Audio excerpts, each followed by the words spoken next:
then this was the last time in animation form we saw the Phantasm until the controversial epilogue episode of Justice League Unlimited. Yeah, Are you familiar with this? Have you ever watched Justice League Unlimited? I like it. I haven't watched all. I've watched some. So they thought it was being canceled, and they ended up doing another season. So they made an episode called Epilogue. Pretty dope. And it's supposed to be the actual ending to Batman Beyond. But it's tied to Justice League because they flash back to stuff that happened during the Justice League era. Yeah. That's the really sad one where 10, the metahuman, she could do hallucinations and stuff, but then she's able to manipulate reality, but she also is like dying of like brain cancer. So then Batman is like sent in to like kill her, but then he just like sits with her and calms her down until she eventually dies. It's very depressing. That's so sad. But it's kind of cool though to kind of like look at, I don't know. That was really cool. The vision It's of cool, but sad. The problem, though, different window. the problem with the episode that people have issue with is that Terry McGinnis, the Batman Beyond, he finds out early on that Bruce needs a kidney transplant. And then Terry got his blood tested, and he's a perfect match. And he finds out that he is Bruce Wayne's biological son, which was not a thing in the show. His whole motivation is that his dad, who raised him, died. Me it's with. So no. It's even dumber.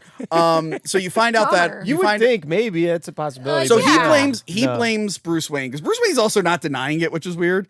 And he's just like, look, whatever. You're my son. I don't know how it makes sense. The world needs a Batman. How many sons does Batman have? Or Bruce Wayne? I mean, technically, just Damian. In the comics, I guess it varies. But yeah, it depends on what the writer wants to do. I mean, there's versions where Huntress is his daughter, but that's like Huntress on is Earth his too. daughter. Yeah, I know that They're one. doing Crisis on Infinite Earths right now. I saw I that. want to know. He probably has so many goddamn kids in this. Probably less than Wolverine. Wolverine apparently has a lot of kids.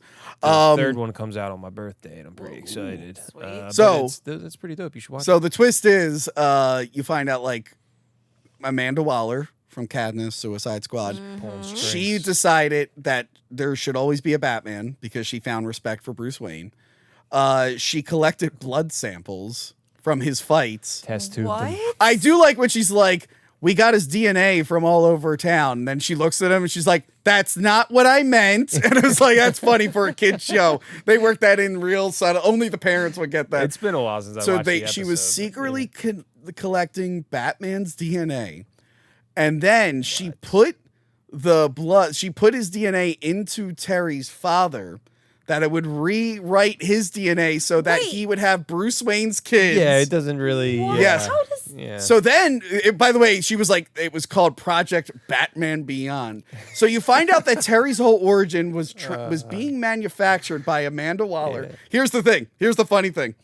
So she's like, and obviously we needed a tragedy because we needed the same thing to happen. Yeah. So we hired an assassin to kill your parents. And the assassin is an older Andrea Beaumont as the Phantasm. And I guess she became an assassin after this. She figured out she was good at killing. But she has a soft heart. She decided that she wasn't going to go through with it. She was like, I changed my mind. I'm not going to go through with it. And then Terry's dad ends up getting killed anyway in the show, and everything plays out accidentally the way Amanda Waller planned it. It's so stupid. Like that part is really, really stupid. I don't know why they felt the need to do that. I mean, it ruins, just the whole why Batman Beyond was a thing to begin with. Because it was cool. I'm like, and then he met Bruce Wayne, but he didn't need to be his biological, and it didn't need to be. But it's funny. It's like, but like, why is she also the assassin? Which does even make sense. That's a weird thing. Was she in the outfit? Yeah, and she's got like white hair. And no one has seen her in this like you don't hear her or see her until then.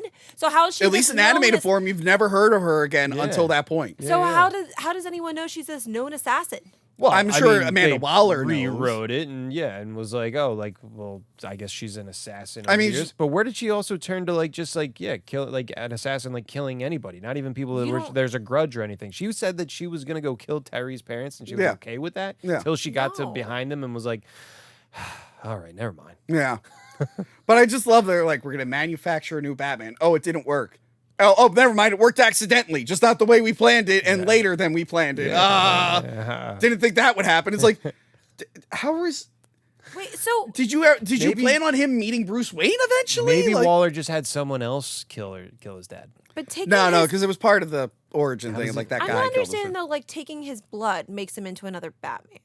because they mixed his DNA and they rewrote his dad's DNA, so his dad would only have Bruce Wayne's kids, not his own. But you're saying that whether it's like even if Bruce Wayne had a kid, like who says that he grows up to be like Batman? Exactly. But that's why they tried to manufacture it. Like, we're gonna take another kid who loves his parents, kill the parents, and that'll set him on a quest for revenge. I'm like, that doesn't. I mean, a lot of kids have their parents killed, and they just like. They're either go to therapy or do drugs or whatever. They don't all become Batman, just Amanda. Because you have someone's fucking DNA doesn't mean you have his fucking memory. I know, that's the funny thing. They're like, it'll turn out exactly. Like he's like a superhero. He's another. But the capability also, wait, was his parents rich? I forget. I think so. Maybe they had some money. Or at least I think the money is what made Batman. It's been a while. Well, I guess they were banking on him meeting elderly Bruce Wayne at some point.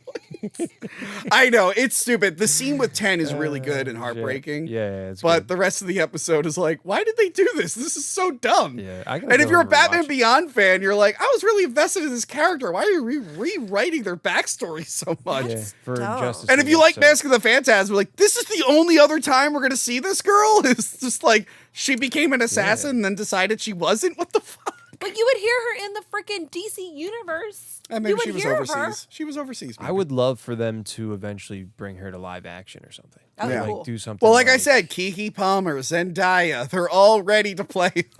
I'm fine with that as long as they, bring it into live action. Even like wherever James Gunn's universe is about to go right now. Like even if he jumps into, someone goes into a different. Are you okay? You all right? Goes into like a different multiverse or something, or a different Earth, and meets the Phantasm. Hey, you got Jimmy Olsen back. Oh boy, you got you. I saw the set pictures of Justice League. I'm like, oh, Jimmy Olsen's a redhead again. Yeah, congratulations. Congrats. Remember to like, comment, and subscribe. Check out our other videos and Patreon page. Talking about tapes.